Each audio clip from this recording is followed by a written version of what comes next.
आपला नवरा आपले डोहाळे पुरवतोय याचा त्यांना आनंद आहे. सीतेचा त्याग करायचा आहे हे रामचंद्र प्रभूंनी लक्ष्मणाला सांगितल्यामुळे त्याच्या अंतःकरणामध्ये नकारात्मक भाव आहे, त्याच्या अंतःकरणात दुःख आहे. पण दुःख आणि सुख यांचा ज्या वेळेला संवाद होतो तेव्हा बहुतांश वेळेला मानवी जीवनामध्ये दुःखाचा विजय होत असतो. कारण आमच्या दुःखाचं सुख व्हायला फार फार फार प्रयत्न करावे लागतात. तत्वज्ञानाच्या विचाराशिवाय दुःखाचं सुख होत नाही.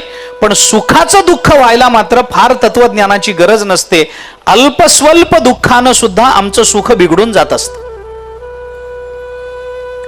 मोठी विचित्र अवस्था आहे. मी मागे एक उदाहरण आपल्याला दिलं होतं. घागरभर दुधाला विरजण लावायला घागरभर दही लागत नाही, एक चमचाभर दही पुरून जातं. तसं जीवनभराच्या सुखाला दुःखात परिवर्तित करण्याकरता जीवनभराचं दुःख जात नाही. फक्त एवढंच दुःख जरी असलं, आमचे आजोबा म्हणायचे 1% दुःख 99% सुखाला दुःख बनवत असतं.